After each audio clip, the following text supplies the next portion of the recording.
Hello.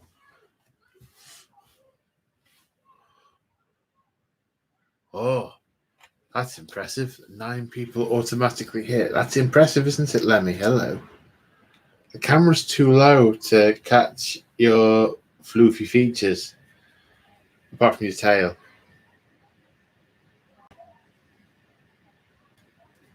What? Am I not showing you the appropriate amount of respect? Evening, Mick. Excellent. Oh, look at my hair. Oh, I didn't brush my hair. Oops. Excellent. You can hear. Splendid. Okie dokie. Well, so a little while ago, I said I was going to start doing more frequent live streaming. So what I have decided I'm going to do is I'm going to try and do Tuesday nights and either have a particular topic to randomly ramble about or to randomly ramble about completely random, 40k related, obviously. Let's just be clear. 40k, well, I say obviously. Look, he's new, so pleased with this. Look at him. Look at him. Nothing to do with 40k. Chomp, chomp, chomp, chomp. Chomp. Psychotic droid. Sorry, I just saw him in the background and reminded me that yeah. Oh, yeah, sorry. Back in the room. I am back in the room. So, yes. So I'm either going to have a topic or I'm going to ramble about random things, which might be things that the members have raised in the Discord. They say we want you to talk about this or we want you to talk about that. I'll pick some subjects out and talk about them. It might be things that I get asked a lot. So I might get asked, what do you think about this faction? How would you go about building this type of narrative list? All sorts of bits and bobs. So what else is there to ramble about? Yes, so we've got the chat is a perk for channel members. So if you're a channel member, you can contribute in the chat and feel free to ask me questions and throw subjects my way because I need fuel for the rambles. Fuel for the ramble. 42. Nick wants to know the answer to life, the universe, and everything. 42. It's funny because I've just had my 42nd birthday. And when people say, how old, what birthday is it this year? I say, oh, well, I've just acquired the answer to life, the universe, and everything. And they either look at me like, or they laugh. That's how I find out who my people are. People who laugh, they're my people. Good evening, everybody. You probably can't see it because I got my little furry co-host is down here. It's just out of view, which is why I'm acquiring fur on my belly. She's up here sat with me. She's not in one of her comfy spaces at the moment because obviously Crimson is here. She's not sat here. She's outside in the sun at the hot tub. Which means the dog is outside with her. So Lemmy has emerged from her den of hiding and is sat here with me. Yes, the time of year where the fur just gets everywhere. Look at that. Hey, look, it's just coming straight off her. I should have, in the weather report, they have the pollen count. I should have the fur count in my house. Okay. Okay. Some inspiration for the chat. So let's start random chatting. So what's tiny writing? Samurai One Day More. I couldn't tell if that was an I or an L. I thought Samurai Lone Man, that doesn't sound right. So considering doing solo hammer. any recommendations for where to start army faction wise for Solo Hammer? Well, if you're going to do some kind of story, what you want, thanks, Chris, what you want is that, you see, it's difficult without knowing how many armies or factions you've got. But if you're someone who is kind of like me, I say kind of like me, I mean, I've got a ridiculous number of armies, but that's a relatively recent thing. Back in the day, I had about 6 or 7 regular ones on the go. And for doing a Solo Hammer story, the one that makes most sense to center it around is the faction that you have most options for.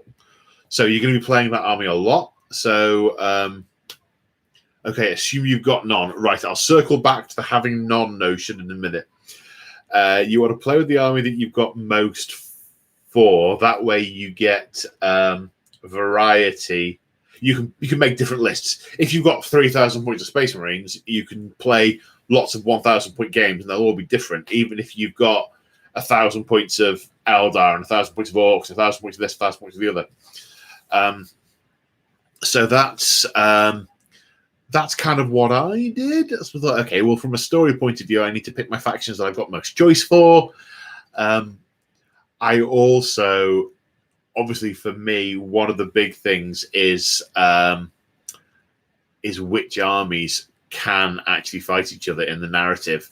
There's no point. I wouldn't sort of go, all right, Ultramarines and Imperial Fist, let's have at it. Because you'd have to have a pretty specific and obscure narrative to get those guys fighting each other. So I would, if you're starting with none and you want to do Solo Hammer, I would recommend doing something not dissimilar to there was a series on Deployment Zone TV. Now, it was all on the Deployment Zone, none of it was on YouTube, but it was a series called The Champion of Chaos, and Winters and Liam played it against each other. And what they did was they started off where they each had a HQ and 2 troops and minimum troop units, and did they have transports? And the transport for each unit. And they started working their way through the different missions in the main book. And after each game, they added a new unit. So they randomly rolled to see what would, is my next unit going to be another troops? Is it going to be another, is it an HQ? They just did a little table and rolled on it. And that worked quite well because things were added piece at a time and they were tried in different scenarios. So I'd recommend for Solo Hammer, I'd recommend starting small.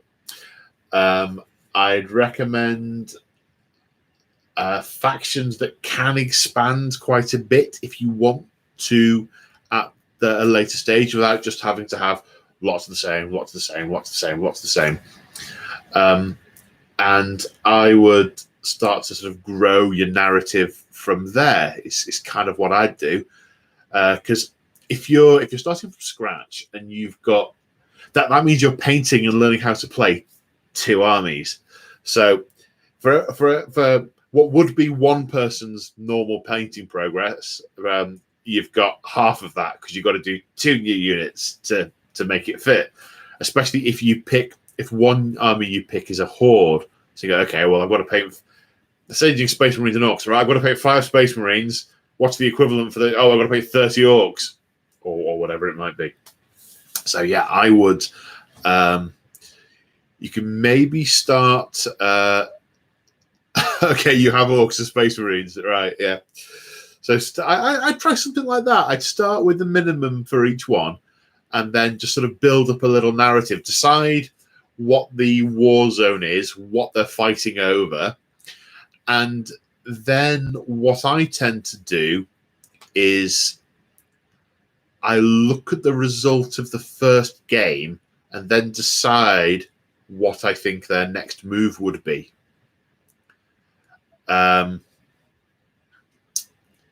that tends to be how I do a lot of my campaigns. The little 3 episode ones I've been doing recently, they are those I've got more of a plan about when I start. But the ones that are quite long running, I tend to have a vague idea what I want to happen somewhere near the end and a starting point. And then each game I go, what would I do next? Yeah. Right. Okay. So this is something I did want to talk about tonight, and Teutonic Knight has gone straight in there. How do I feel about orcs going to toughness 5? Oh, I have a series of mixed and conflicting emotions and thoughts about that. And where to start with it all. It's power bloat, which isn't necessarily a bad thing. But GW has to do it to sell each new codex. So you do get a gradual increasing of power level, because each new one has to be slightly different to the almost slightly better and have a way of countering the previous really hard stuff.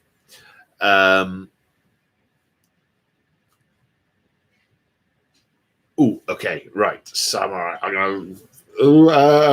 So I've got 2 tangents running in my brain.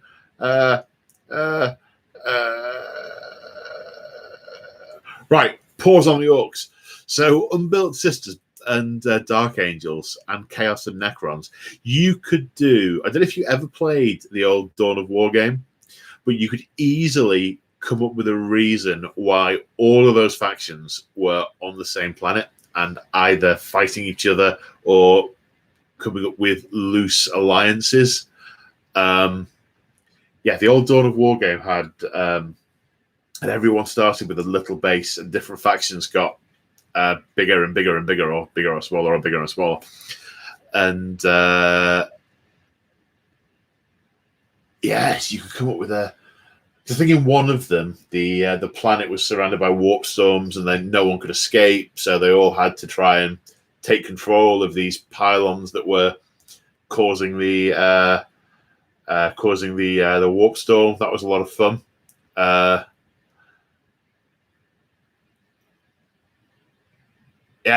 Cool.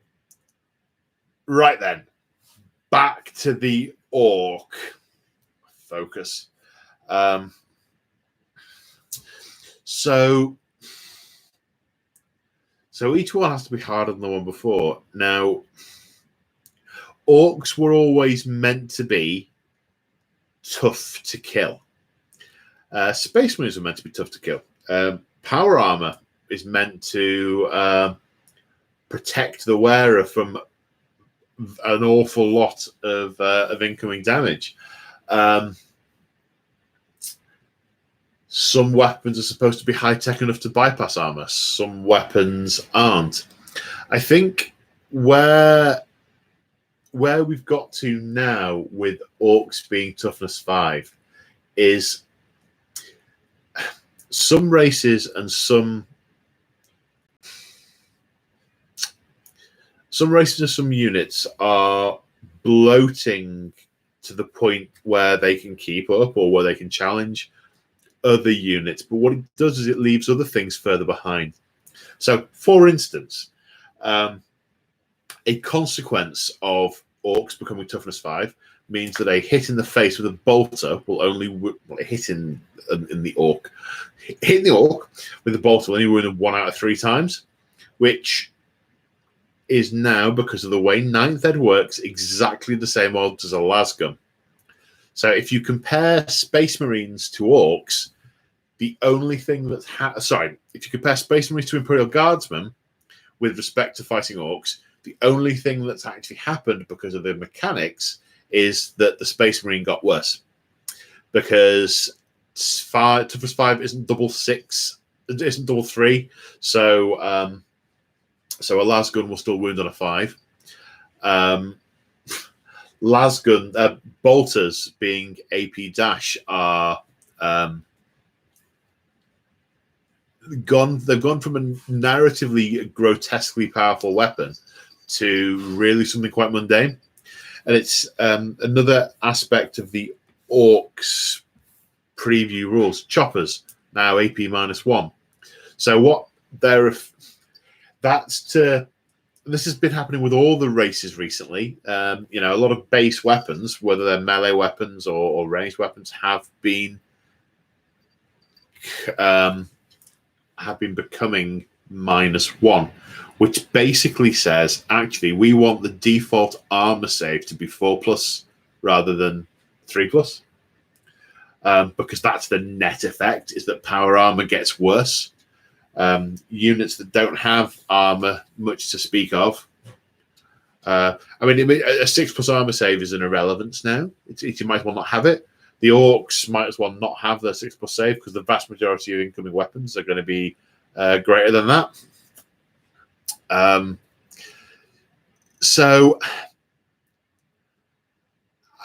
In isolation, Orcs being toughness 5 is just a sort of stretching of the scale, where now, there's toughness 1 exists, toughness 2 exists, toughness 3 and 4 and 5. I think there's a spectrum.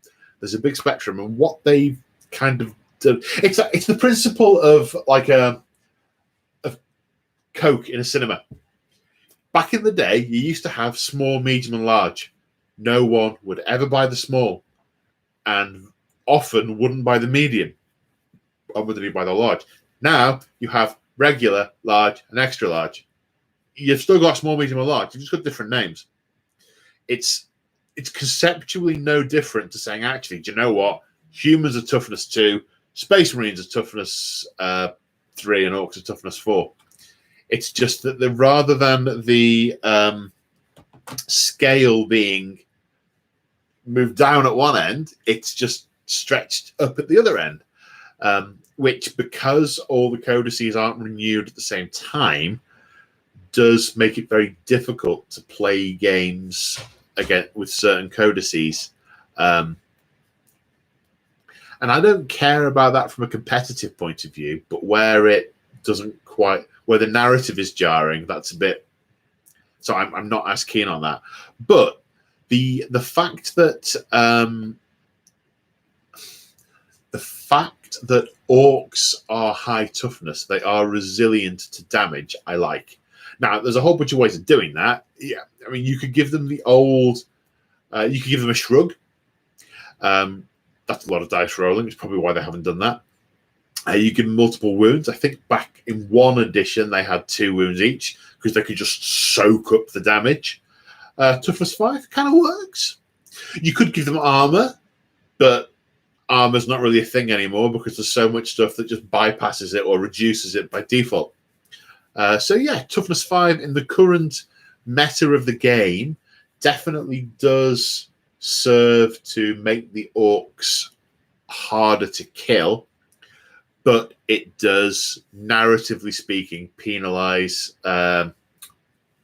largely Marines. It's largely Marines that it penalizes, because everyone who's already lower down the scale than them is no worse off because of the way the wound malarkey works these days. Back in the day, back in 6th, 7th, 4th, 3rd, 4th, 5th, 6th, 7th, you'd say, okay, well, the guardsman's now only winning an orc on a 6. Yikes. I do, in the current context, I do like it. But it feels like when 8th Ed dropped and they did all the indices, it's like we got a complete jigsaw. We got a completed picture of, like, right, this is how everything is relevant relative to everything else. These are the strong ones, these are the tough ones, these are the ones that are hard to kill, these are, all that kind of stuff. Whereas now we're getting that picture. Even with the 8th Ed codices that were released, it was just an update to that piece of the picture. It all still kind of, there was nothing groundbreaking with each updated bit of a picture. But now it feels like what we're getting is a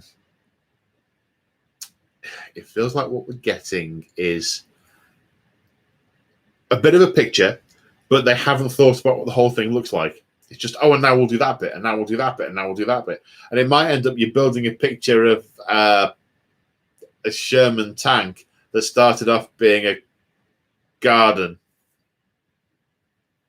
I think as analogies go, that was perfect.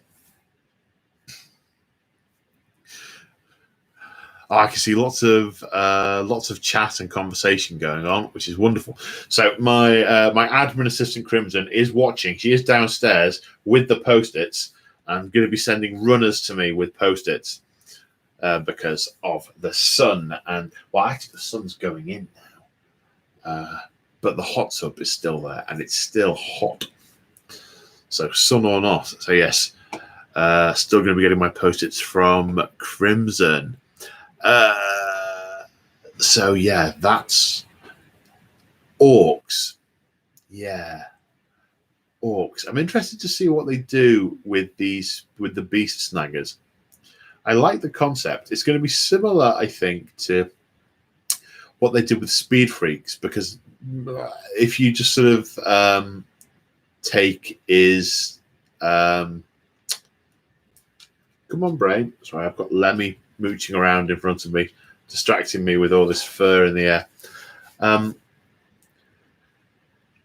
Back in the day, speed freaks used to be an Evil Sons thing. They were Evil Sons speed freaks. So all the bikers, they were all Evil Sons. They were all speed freaks. Then they did this thing where they separated the concept of what is a speed freak from what is an Evil Son. And so you could have Bad Moon speed freaks. I guess.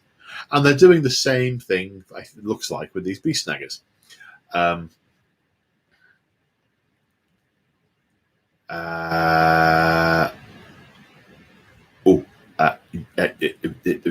there's a question there.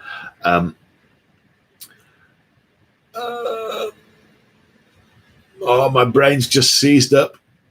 It's totally seized up. All I can see is a hat.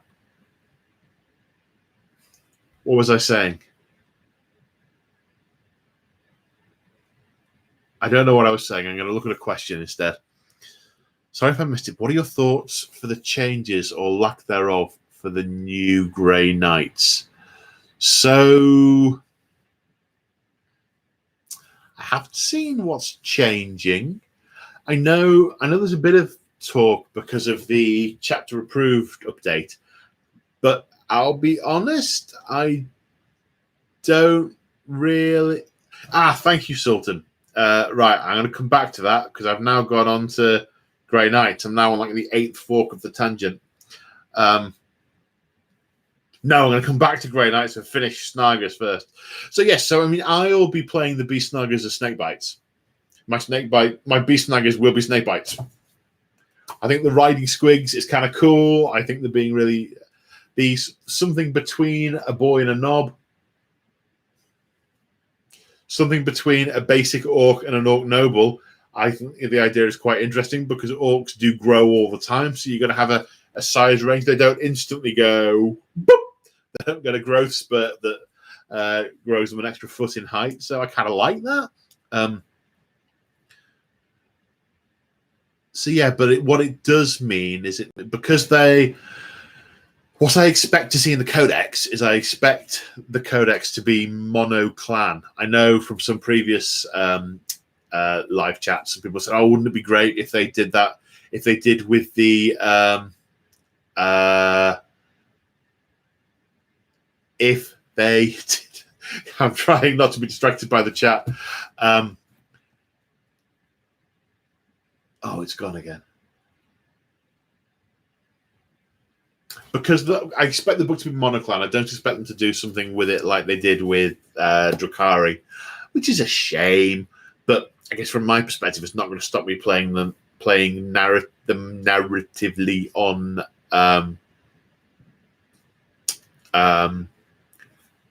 narratively on my YouTube. Yes, this thing here on the battle reports. But yeah, so it's obviously intended that things that already exist in the lore can be incorporated into people's armies without having them having to say, "Oh, well, I don't have that in my army anymore." Similar to what they did with the Space Marines, because they used to have a lot of the new stuff, or a lot of the Primaris stuff couldn't. So I just crawled into the room. Just a grown man crawling on his belly into the room, and then sort of tickling my elbow with post-its. I'm like, what? The what? Oh no, connection issues. Is it back now? No, I think it's at my end. Or are we all very sad? Well, Lemmy's gone. No internet. She's not interested.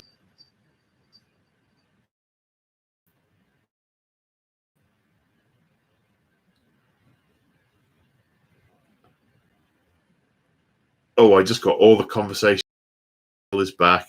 Panic. I think it's him. Yeah. It's totally my end, I think. How about now?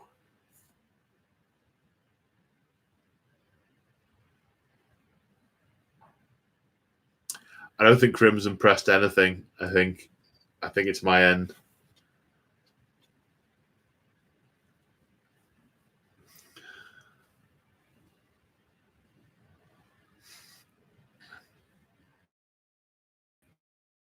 Your connection is unstable. Please wait whilst we try reconnecting.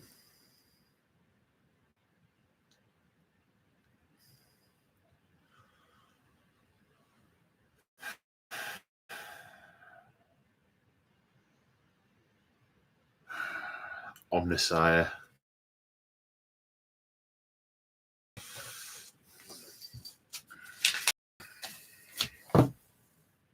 It's your fault, little Miss Titan.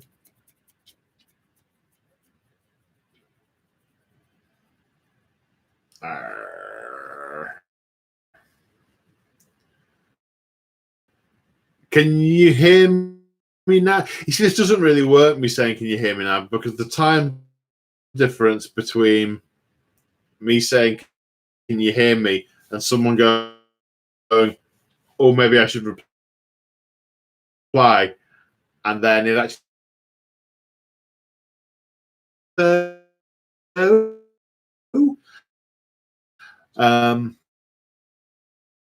next ramble. And Battlefleet? Yeah, I would totally love to do that. I would love to...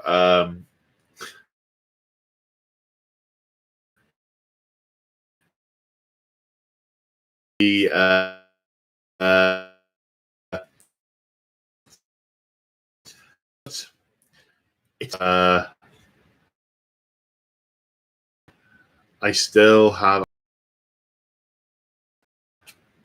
none by the looks of it.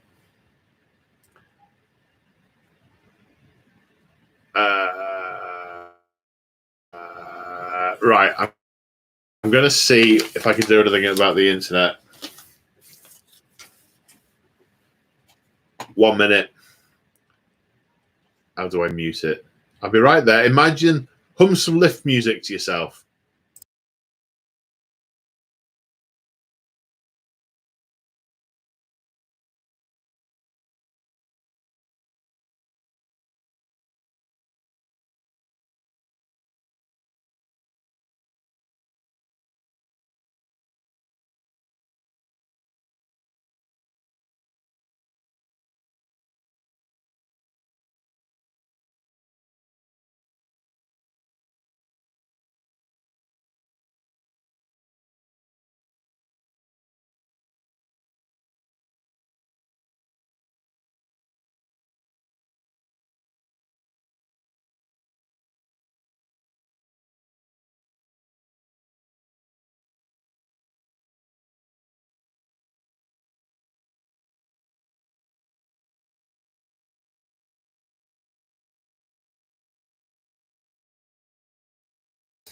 No, that didn't work. I don't know what kind of lift music you all played.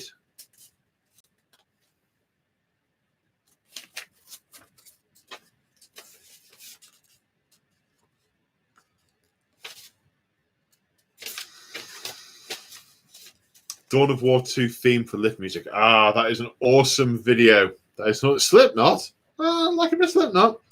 Now, the intro video for Dawn of War 2 with the Eldar and the Space Marines is beautiful. Turn it off and on again. It's been a bit patchy for work so far today. Had on my actual mobile, which is irritating. Can you see me at all? I'll try typing.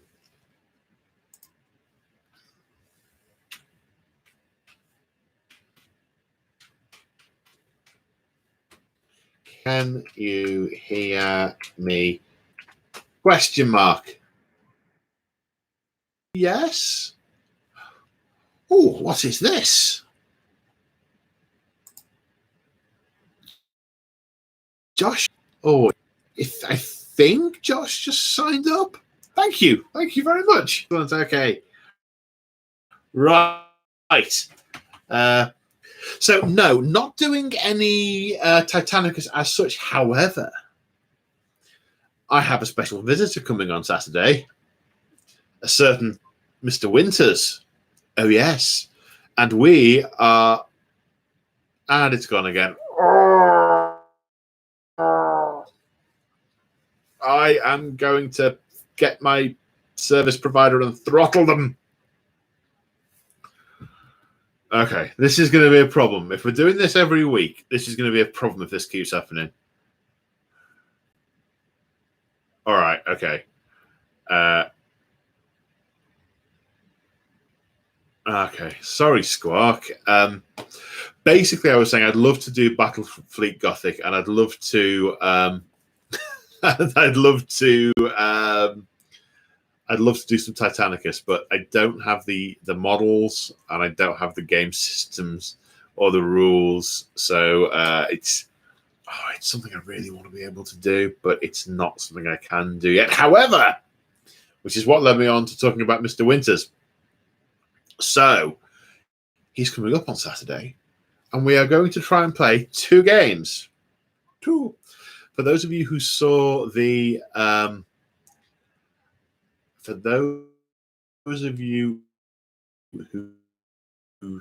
which was Death Guard versus Drukhari, and Typhus got captured. The game is going to be Titan War. Bringing Throwdown. I haven't told him yet exactly what we're doing, but the plan is basically going to be his Titans versus my Titan and a shed load of demon engines just going at it. Cracking demons, Gromit. So yes, so whilst I can't do any Titanicus, what I can try and do is some Titan in game Icus. No? Yeah? No? No? Okay. Yeah, it is going to be super weird for Winters to be a guest on my channel. It's going to feel peculiar because I'm going to point the camera at him and my channel. It's going to feel peculiar because I'm going to point the camera at him and I can be, even if it means one side gets totally screwed.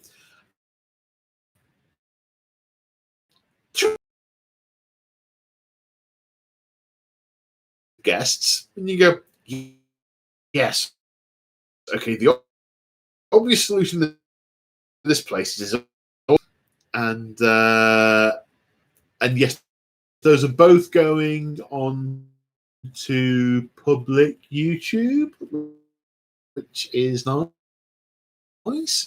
And then, now I won't say too much about this, but the following week, the last episode of, or have we just had the last episode of Remembrance of Shadows? I think we just had that. So that's the first part of, oh, it's gone again.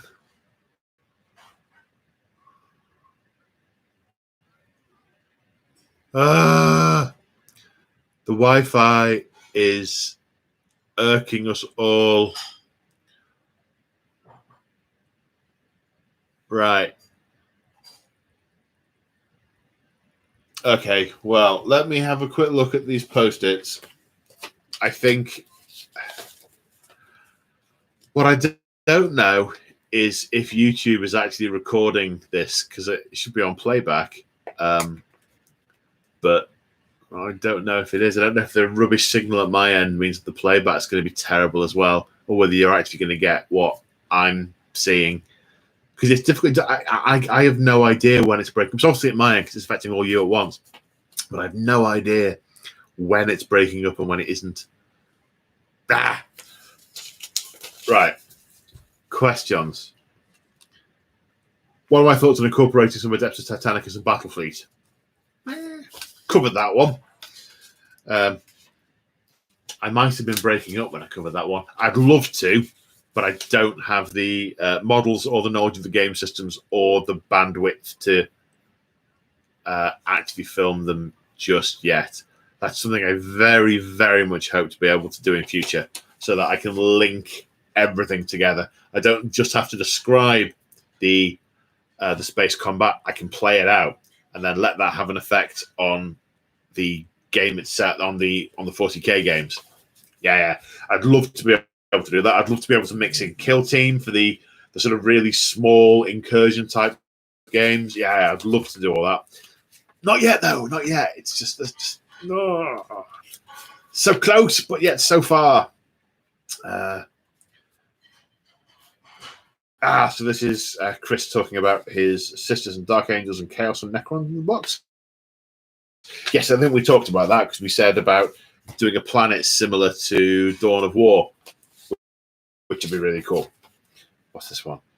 Defo need to find basing uses for cat fur.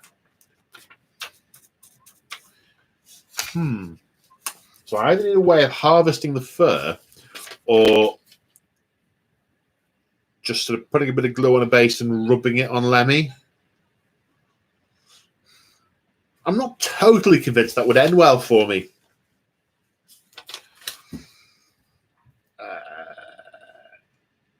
Any recommendations for where to start an army for Solar Hand? We covered that as well. Okay. Yeah, Tom, it's not your internet. It is totally mine, bud. From Garfield the Fluffy, the Bio-Titan has claimed its rightful place. Yes, she has. It's a little bit like Jaws, don't you think? All you see is the tail moving along in a kind of dun dun dun dun dun dun dun dun dun dun dun dun dun dun dun.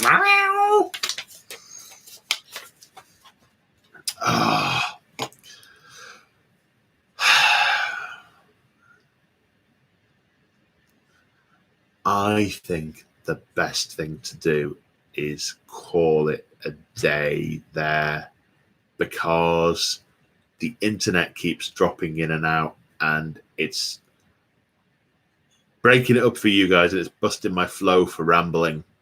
And I'd rather we called it and I try and sort out my internet problems, unless there are any other burning questions that anyone can think of that I can try and ramble about now. I just feel bad that it keeps breaking up at your end and then I don't know what bits I'm saying and which bits I'm not. Yeah. The Omnissiah says no, I'm afraid. So, well, we've had 45 minutes and I don't know if this is recorded, so it'll be on playback. I guess we'll find out. But we will do the same time next week. And hopefully my internet will be more stable. So can I do a vlog on on criticizing my internet provider. Well, possibly. They might suggest that I'm too far away from the thing. But if I click the button on the clicky box, it says I've got 3 bars connecting to the router, 3 out of 4. So it's the internet. It's not my connection to the router. Simone, yes, thank you. My thoughts on the Paragon warsuits. I don't mind them. It comes up back again against the whole AdMech thing about innovation and invention over discovery and dogma. They don't invent the thing. Well, it's a philosophical minefield, isn't it? Because Kroll says, I'm not reinventing things. I'm just using existing things in a different way.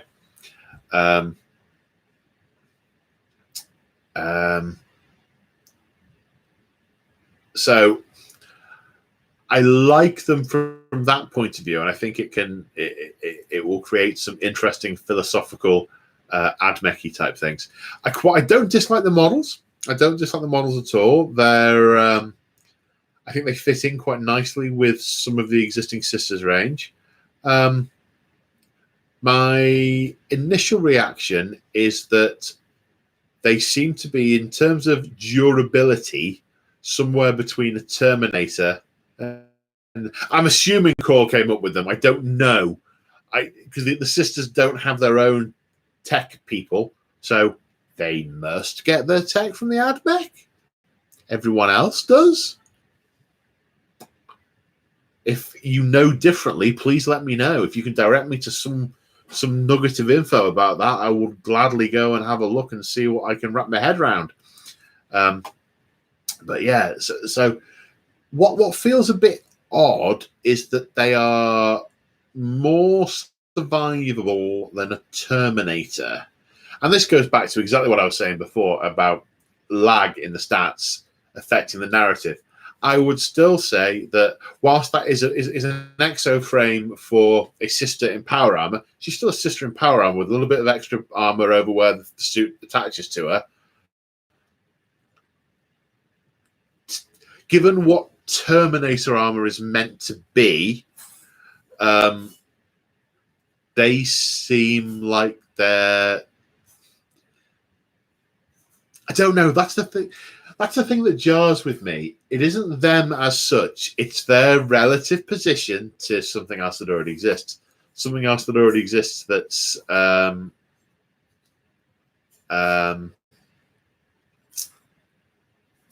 a different... It comes back to that picture again.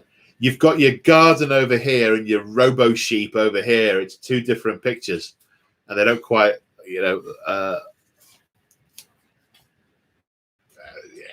yeah. They should, in my humble opinion and in my view of the world, you would work out, narratively speaking, you bubble sort them, right? This is because I'm an agile coach, but I would get all the units and all the codices, and then I would do this is harder than that, or harder to kill, more resilient than. And I do a list, and then I go, right, okay, we need the stats. So they can be all different. They can be for different reasons, whether it's toughness or armor or shrugs or invulnerable or harder to hit or whatever. But you think, and I'd sort of go, right, this is meant to be the hardest thing to kill, and this is meant to be the easiest thing to kill. The stats should kind of follow a similar trend, whatever the stats are. And then narratively speaking, I go, yeah, one of those suits, they should be able to take a lot of punishment, but, their save should be 3 up, or their toughness should be 4, what +1. I don't know. I like the models. I like the idea. And when I do my second Sisters army, I will totally be having some, because I've decided that the Order of the Sacred Rose are my Imperium Nihilus Sisters army, because that's where the priory is. So they'll do things kind of with my Blood Angels and stuff like that, which means I can't really use my Sisters when I'm doing things on the other side of the Great Rift. So, for example, the mini campaign I've just started doing with Ultramar and the World Eaters, I couldn't have sisters turning up in that because I haven't got a sisters order that is in this part of space. So I need to have one that's on this side of the Great Rift. Excuse me. And I've decided that when I do that, I'll use all the units that I can't add to the Order of the Sacred Rose because they're in an older model set. Do you see what I did there? And by what I did, I mean what I'm planning to do at some point in the future, but I'll probably buy them and they'll stay on the shelves for a number of years and they will be on 2 editions later by the time I paint them. There. All right, my brain's leaking now. Have I talked about the leaked Orc Boy stats? I have, I'm afraid, Tom. More general hobby question. What do you think of the increase in third-party proxy models and people 3D printing minis? Ooh.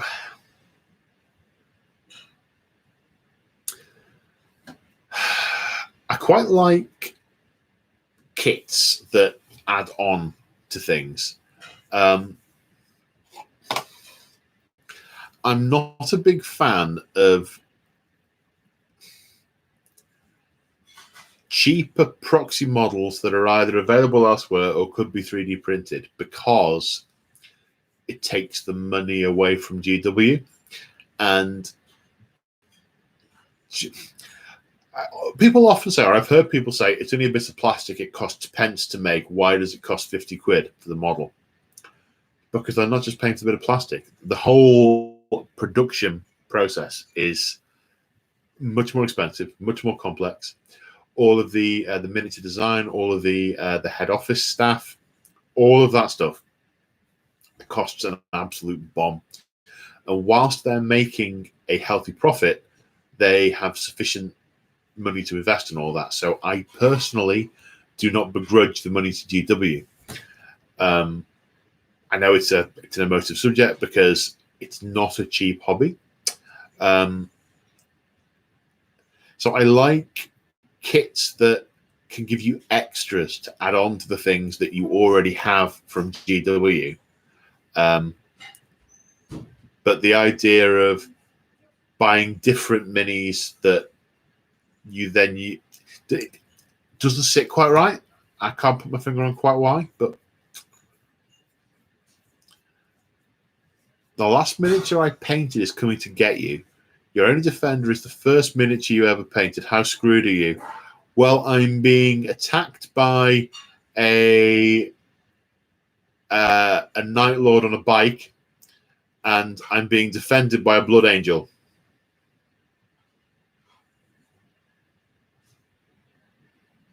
You got to go with the bike, I think, because it's got a chainsword and it's on a bike and a twin bolter. The Blood Angel's just got a bolter. Do you think we'll see a new Guard Codex soon? I don't know. There's not been much noise about a new Guard Codex.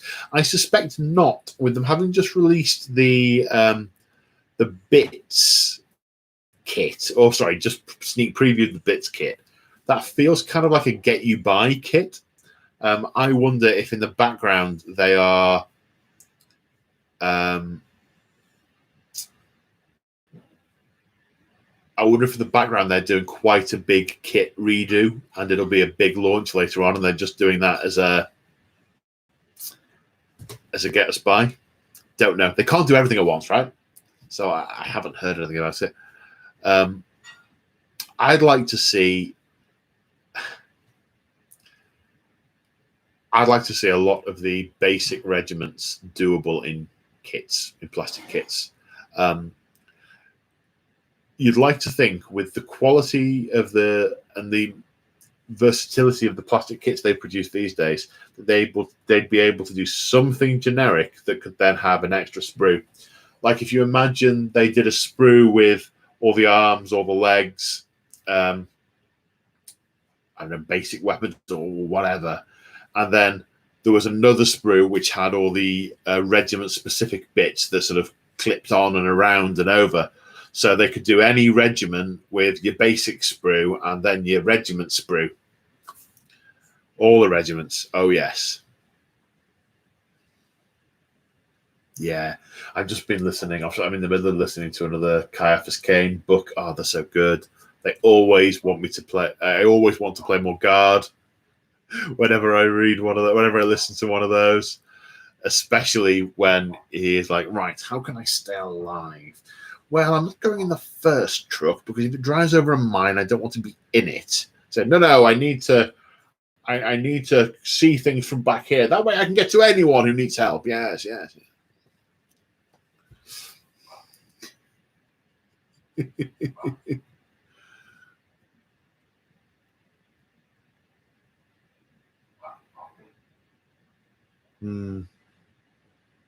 Lego. Do you think GW will do 3D printing themselves one day? Maybe. It's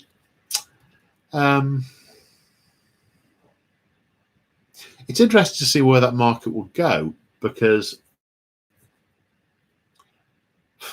I mean, if you take it to extremes, if you look at things like Star Trek: The Next Generation, the replicators are basically 3D printers of anything. Who knows where the technology will go? And in the same way as now you can download things on your phone and print them off, or just leave them on your phone. You used to have to get tickets in the post. You just print them now. Who knows? Interesting one.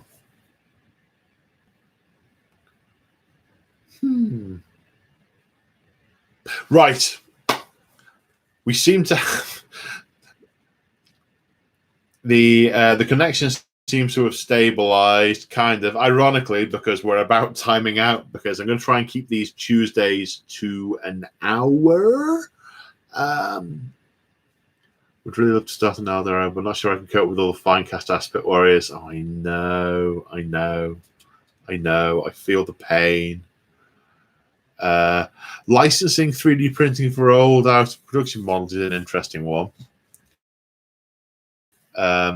We're pretty much at the hour, and the connection is stable enough for me to say thank you all for joining, and thank you very much for bearing with the terrible connection tonight. I will see what I can do about sorting that out for next week. As ever, channel members, please drop me things to discuss on the Discord, so I've got more brain food to ramble with. Even if it's just, could you talk about Bale Tan or Crimson Fists or whatever? It's like, yeah, all right, I can do that.